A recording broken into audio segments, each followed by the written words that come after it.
सोचिए, क्या कोई एक आइडिया, बस एक सोच, किसी की पूरी जिंदगी बदल सकती है?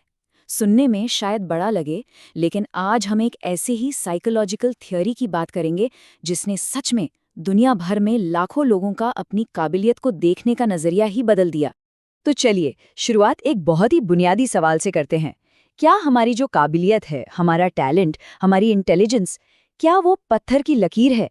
मतलब जन्म से जो मिल गया बस वही है, या फिर इसे एक मसल की तरह मेहनत करके लगन से और मजबूत बनाया जा सकता है? अब ये जो सवाल है ना, इसका जवाब कोई मामूली जवाब नहीं है। ये सोच ही किसी की पूरी जिंदगी की दिशा तय कर सकती है। और बस यही यही आज हमारी पूरी बातचीत का सेंटर पॉइंट है। असल में एक बहुत ही मशहूर साइकोलॉजिकल थ्योरी है जो कहती है कि इस एक सवाल का जवाब हमें दो बिल्कुल अलग अलग तरह की सोच वाले लोगों में बांट देता है। और यकीन मानिए, इन दोनों की दुनिया एक दूसरे से एकदम अलग होती है।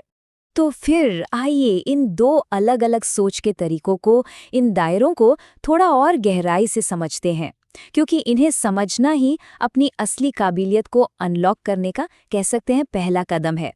तो यहाँ पर दो अलग अलग माइंडसेट हैं। एक तरफ है फिक्स्ड माइंडसेट। ये वो सोच है जो कहती है, भाई जो टैलेंट है बस इतना ही है, इसमें कुछ खास बदला नहीं जा सकता। और दूसरी तरफ है ग्रोथ माइंडसेट। इसका मानना बिल्कुल उल्टा है।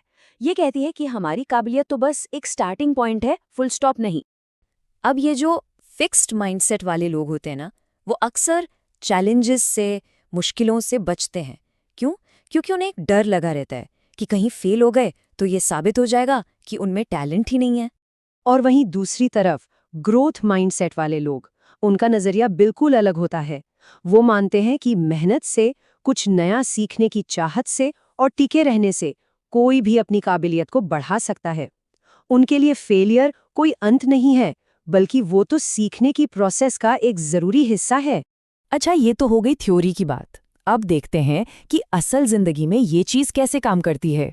और यकीन मानिए, इतिहास ऐसी कहानियों से भरा पड़ा है जहां लोगों ने ग्रोथ माइंडसेट की ताकत को सच साबित करके दिखाया है। ये शब्द देखिए, एक बहुत बड़े आविष्कारक के हैं। उनका कहना था, मैं फेल नहीं हुआ, मैंने तो बस 10,000 ऐसे तरीके ढूंढ लिए जो काम नहीं करते। सोचिए, हर फेलियर को उन्होंने एक खोज की तरह देखा, एक नया डेटा पॉइंट जो उन्हें मंजिल के और करीब ले जा रहा था। ग्रोथ माइंडसेट का इससे बेहतर उदाहरण क्या होगा? और अब ये सुनिए, ये शब्द हैं खेल की दुनिया के एक लेजेंड के।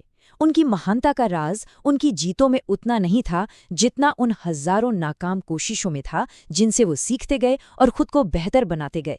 सच में उन्होंने तो फेलियर को ही कामयाबी की सीढ़ी बना लिया था।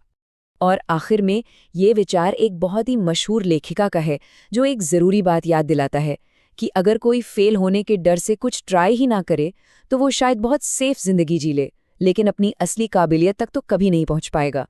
तो ये कहानियां जाहिर है बहुत इंस्पायर करती हैं, लेकिन सवाल ये है कि क्या इस सोच के पीछे कोई साइंस भी है, कोई साइंटिफिक प्रूफ? तो चलिए अब जरा विज्ञान की नज़र से देखते हैं। ये नंबर देखिए, 49%। कई स्टडीज में ये बात सामने आई है कि जो स्टूडेंट्स ग्रोथ माइंडसेट अपनाते हैं उनकी परफॉर्मेंस में फिक्स्ड माइंडसेट वालों के मुकाबले 49% तक का सुधार देखा जा सकता है। ये सिर्फ कोई फील गुड बात नहीं है, ये एक ठोस नतीजा है।